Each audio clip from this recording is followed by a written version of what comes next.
Bonjour à tous, bienvenue, nouvel épisode de Business Angola. Vous avez sans doute pu le constater lors de nos précédents reportages. En Angola comme ailleurs, les entrepreneurs sont particulièrement agiles et innovants. Et c'est justement ce que vous allez découvrir avec deux entrepreneurs que nos équipes ont pu rencontrer.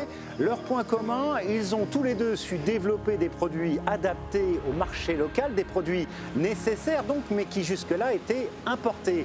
Les clients sont ravis, mais cela crée aussi de la richesse et des emplois. Regardez.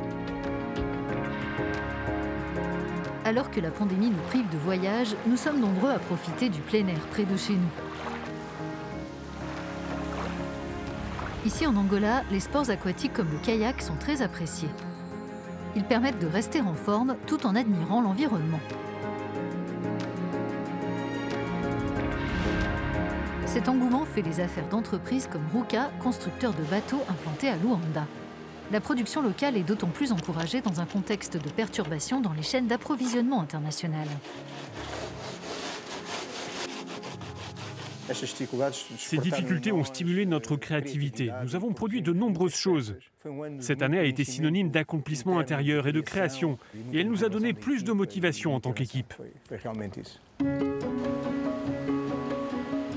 Ruka est une petite entreprise qui emploie 5 personnes actuellement et fabrique des kayaks à la demande. Mais elle prévoit de se développer et de diversifier sa gamme de produits en construisant des bateaux pour la pêche artisanale, par exemple.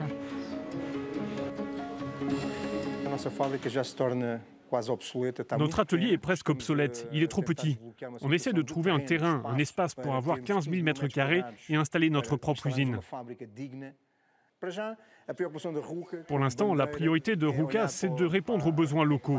On peut aussi donner la possibilité au niveau national de promouvoir le sport et le tourisme avec nos équipements. Ruka travaille dans cet objectif avec des fédérations sportives et des clubs.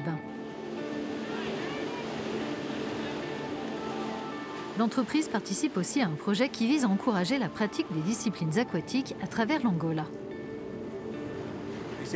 Nous sommes étroitement liés à Luanda, mais nous avons aussi un projet à l'échelle nationale appelé l'Angola à la pagaie. C'est un programme qui veut amener le canoë et les sports aquatiques dans d'autres provinces qui, je crois, disposent d'excellentes voies navigables.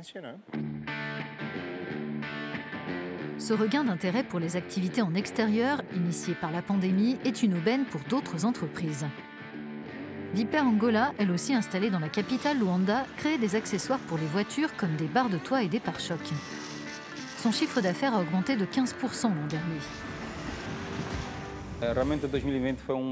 On pensait que 2020 serait une année très compliquée en termes d'activité. Mais heureusement, ça a été une bonne année, très positive pour nous.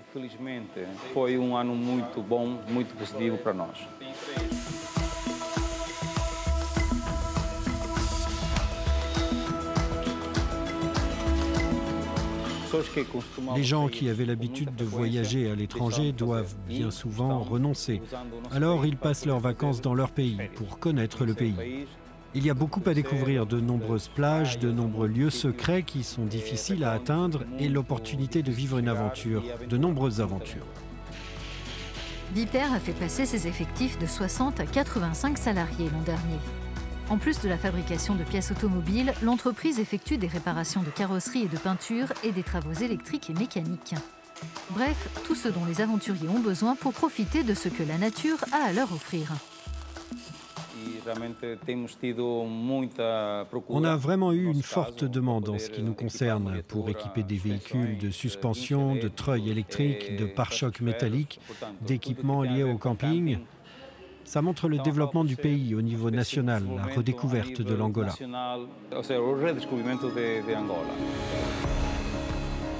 La redécouverte des activités en extérieur offre à ces entreprises une embellie qui leur permet de naviguer plus sereinement vers l'avenir.